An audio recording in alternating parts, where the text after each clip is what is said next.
Hello friends, welcome to Yas recipes. இன்றைக்கி நம்ம சேனலில் ரொம்பவே சூப்பரான கார முட்டை ஆம்லேட் தான் எப்படி எடுத்துகிட்டு பார்க்க போகிறோம். இந்த ஒரு ஆம்லேட் இருந்துச்சுன்னா போதும், சைட் டிஷ்ஷே தேவையில்லை. இந்த ஆம்லேட்டை போட்டே பசஞ்சு சாப்பிட்லாம், டேஸ்ட் சூப்பராக இருக்கும். அது செய்ய நான் இன்றைக்கி 2 முட்டை எடுத்திருக்கேன். இது கூடவே 1 ஸ்பூன் அளவுக்கு வெங்காயத்தை நல்லா பொடியாக கட் பண்ணிவிட்டு சேர்த்துக்கோங்க. காரத்துக்கு 1 பச்சை மிளகாவை நல்லா பொடியாக கட் பண்ணிவிட்டு சேர்த்துக்கலாம். 1/2 ஸ்பூன் உப்பு சேர்த்துக்கோங்க. இப்போ ஒரு 1/4 ஸ்பூன் போல் மிளகுத்தூள் சேர்த்துக்கலாம். ஒரு விஸ்க் வச்சு இதை நல்லா பீட் பண்ணி எடுத்துக்கோங்க. முட்டை நம்ம எந்த அளவுக்கு அடிக்கிறோமோ அந்த அளவுக்கு ஆம்லேட் நமக்கு நல்லா ஃப்ளஃபியாக கிடைக்கும். இப்போ பாருங்கள், நல்லா பீட் பண்ணியாச்சு. இது இருக்கட்டும், நம்ம ஆம்லேட் செய்ய ரெடி பண்ணிடலாம். பேனில் 2 ஸ்பூன் எண்ணெய் சேர்த்துக்கோங்க. 1/2 ஸ்பூன் சோம்பு சேர்த்துக்கலாம்.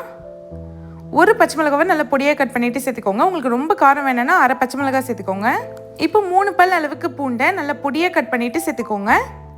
இது கூடவே கொஞ்சமாக கருவேப்பிலை சேர்த்துக்கலாம். 1 வெங்காயத்தை அதையும் நல்லா பொடியாக கட் பண்ணிவிட்டு சேர்த்துக்கோங்க. எல்லாமே நல்லா சின்ன சின்னதாக கட் பண்ணி சேருங்க. இப்போ வெங்காயத்தை நல்லா வதக்கி எடுத்துக்கலாம். வெங்காயம் நல்லா இந்த மாதிரி கண்ணாடி பதம் வந்ததும் இதில் 1/4 ஸ்பூன் மஞ்சத்தூள் சேர்த்துக்கோங்க. 1/2 ஸ்பூன் தனி மிளகாத்தூள் சேர்த்துக்கலாம். இப்போது 1/2 ஸ்பூன் மல்லித்தூள் சேர்த்துக்கோங்க. 1/2 ஸ்பூன் கரம் மசாலா சேர்த்துக்கலாம்.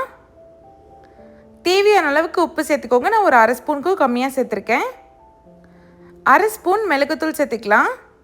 மசாலா எல்லாமே 1/2 ஸ்பூன் மட்டும் சேருங்க. ரொம்ப சேர்த்திங்கன்னா ரொம்ப மசாலாவாகிடும். இதை நல்லா வதக்கி எடுத்துக்கோங்க. இப்போ இது ஒரு 2 நிமிஷம் இந்த எண்ணெயிலே நல்லா வதங்கட்டும். மசாலாவோட கலர் நல்லா சேஞ்ச் ஆகிடுச்சு. இப்போ நம்ம ஆல்ரெடி பீட் பண்ணி வச்ச எக்கு இதோடு சேர்த்துக்கலாம். கேஸை லோ ஃப்ளேமில் வச்சுட்டு சேர்த்துக்கோங்க. மேலே கொஞ்சமாக கொத்தமல்லி தழை சேர்த்துக்கலாம். இப்போ இந்த முட்டை ஒரு 3லேருந்து 4 நிமிஷம் லோ ஃப்ளேம்லேயே வேகட்டும். வெந்ததுக்கப்புறம் இதை திருப்பி போட்டு திரும்ப ஒரு 2 நிமிஷம் நல்லா வேக வச்சு எடுத்திங்கன்னா ஒரு சூப்பரான கார ஆம்லேட் ரெடி ஆகிடுச்சு. இந்த கார முட்டை ஆம்லேட்டை நீங்கள் சைட் டிஷ்ஷாகவும் யூஸ் பண்ணலாம், இல்லைனா ஒயிட் ரைஸ்க்கு மேலே வச்சு இதை நீங்கள் போட்டு பெரட்டியும் சாப்பிட்லாம். டேஸ்ட் அவ்வளோ சூப்பராக இருக்கும். இதை நீங்களும் உங்கள் வீட்டில் ட்ரை பண்ணிவிட்டு எப்படி இருந்துச்சுன்னு மறக்காமல் கமெண்ட் பண்ணுங்கள். வீடியோ பிடிச்சிருந்தா யாஸ் ரெசிபீஸ் சேனலை சப்ஸ்கிரைப் பண்ணிவிடுங்க. தேங்க்ஸ் ஃபார் வாட்சிங்.